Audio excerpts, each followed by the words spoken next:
जवाहरलाल नेहरू से इतना डर है इनको, गांधी परिवार से। अगर गांधी जवाहरलाल नेहरू ना होते ना तो ये देश जहां खड़ा हुआ यहां ना होता। आपने तो उसकी बनाई हुई एयरलाइन भी भेज दी। ये विकसित भारत है जिसके अंदर अपनी एयरलाइन नहीं है। 70,000 रुपए का टिकट है, पूरी रात नहीं सोया हूं मैं। कौन सी बातें कर रहे हो आप? पंडित जवाहरलाल नेहरू के ब्लूप्रिंट पे देश खड़ा है। उन्होंने देश को आत्मनिर्भर बनाया, उन्होंने देश के अंदर वैज्ञानिक सोच पैदा की, उन्होंने देश के अंदर अंतरिक्ष पे जाने की बात जब सोच ली थी जब आप पैदा भी नहीं हुए थे। आप कैसी बातें कर रहे हो? पंडित जवाहरलाल नेहरू का मुकाबला कर लेंगे ये?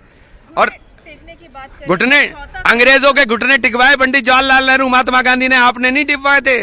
आपके लोगों ने माफिया मांग करके बाहर आए थे। इतिहास कंगालिए। सरदार पटेल ने आपके ऊपर बैन ऐसे ही नहीं लगाया था। सरदार पटेल ने बैन लगाया था, दस्तावेज है वो, और लिख करके लगाया था। और सरदार पटेल जिंदा होते तो आप यहाँ पे पैदा ही ना होते ये विचारधारा नफरत की जो आप फैला रहे हो। और पंडित जवाहरलाल नेहरू का मुकाबला कोई आसपास भी नहीं कर सकता। और ये जो पंडित जी को कह रहे हैं, इनसे पूछे इनकी सरकार किसने मिलकर बनाई मुस्लिम लीग के साथ?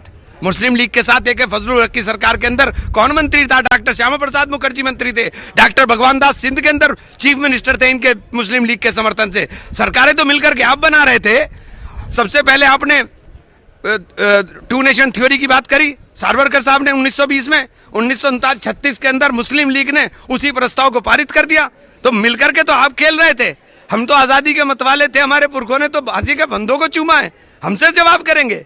हमारे पुरखों ने फांसी के फंदों को चूमा है और हम हिंदुस्तान के अंदर आजादी के लिए लड़े। आप नहीं लड़े, आपकी विचारधारा नहीं लड़ी।